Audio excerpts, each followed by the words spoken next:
called Ishbitzer, he was called Mordechai Joseph Leiner. They wanted to make him the Rabbi. And there was a larger faction, or equal, if not larger faction, who wanted to make the Kotzk Rabbi. It wasn't called the Kotzk either yet. Mendel, I think it was originally from Tamashov then. They wanted to make him the Rabbi. And Mordechai Joseph Leiner said, I will not accept to be the Rabbi yet, but in the year, such and such a year, I will become the Rabbi. Which is very strange for somebody to say, because usually if you accept another Rabbi upon you, you only become the Rabbi when they pass away, assuming you're going to be the next Rabbi. So to say I'm going to be the Rabbi at a given year is very strange. Which would almost mean that it was prophetic, because that was the year, in fact, that he split away from the Kotzker. He was just buying time. He was buying time.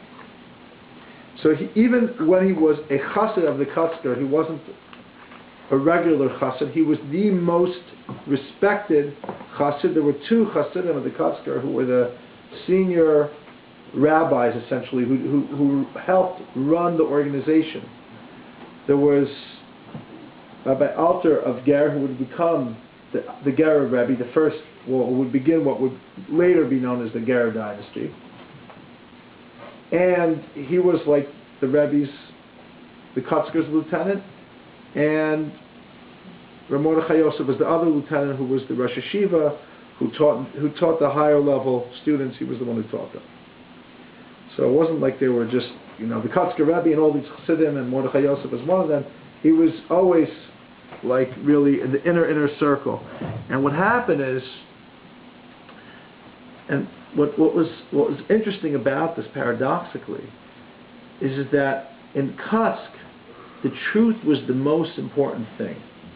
Everything was always about no BS. Don't fool yourself.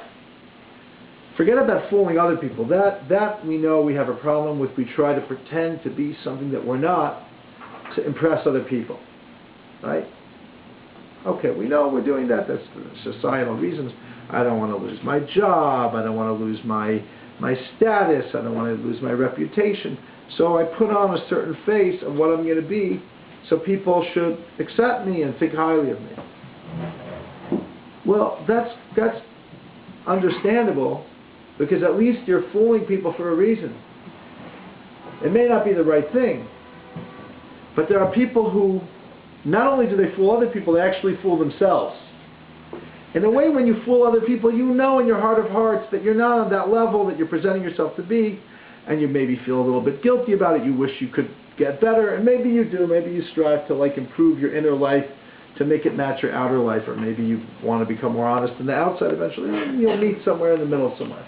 But when you're fooling yourself, if you're so busy fooling yourself to impress yourself, maybe to impress somebody else, okay, but you're making yourself out to be something that you're not in your own eyes. Who are you fooling? What for? You create a different reality. You create this thing about how great you are in your own mind, in your own mind of how holy you are. So the Kotzker was saying, stop fooling yourself. So it wasn't about being a liar versus telling the truth. That's the simple. There are many other rabbis who railed against honesty and deceit. He was talking about really peeling away the layers of ego that create conceit and make us be bigger in our own eyes than we really are.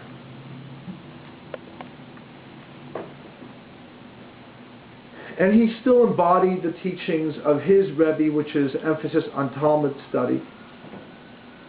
A huge emphasis on Talmud study. The people would study a tremendous amount.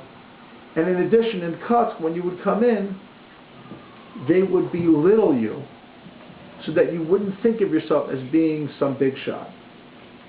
So there are stories in Kotzk of people coming in, they would immediately grab their possessions and distribute them to everybody.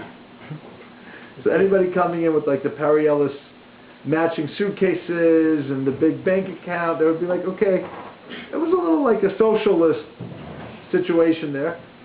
where there was a communal living if you actually lived in the Rebbe's kind of Daled Amos in his court, and it was giving up of the self, because until you give up yourself, you can't be honest with yourself.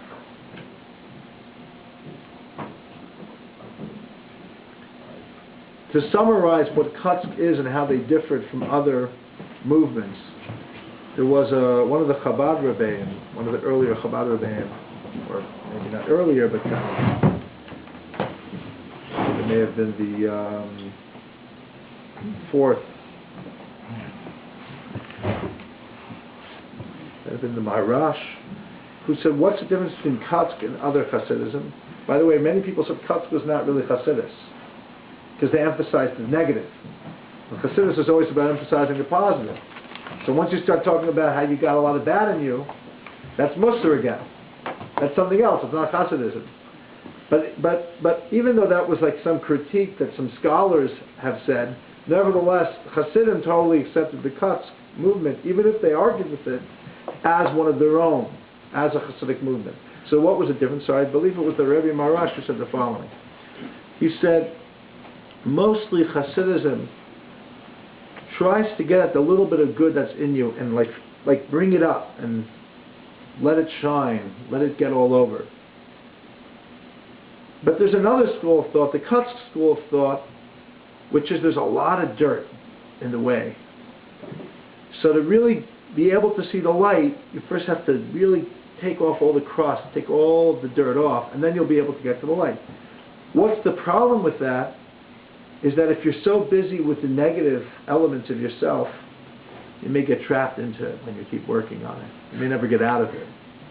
And that's the drawback of although the passion of the search for integrity and truth in the deepest level sounds very appealing, there are some drawbacks to it.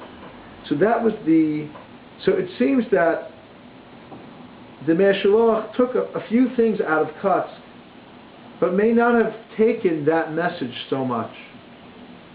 Because in effect he had an almost opposing message.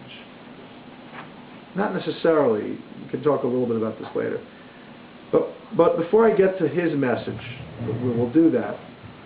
Why didn't he stay in Kotzk? Was it the philosophy? Was it hurting him? It seems that it was more of a pragmatic thing that was going on at that time. The Kotzker was going through some difficult times of his own. He wasn't well. He struggled with some type of severe sadness. Nobody in his family could get him to come out of his shell at times. So there was one famous Shabbos in Kotzk where essentially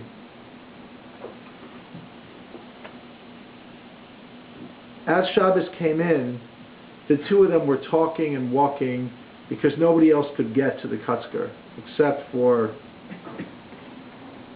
Mordechai Joseph. And then when he came back into the shul, into the base medrash, he said something, and something happened. And that basically turned the tide of, some people say he said something that he shouldn't have said. Other people said he just basically said, I quit. This is not exactly those words, I quit, but something that would convey that he no longer views himself as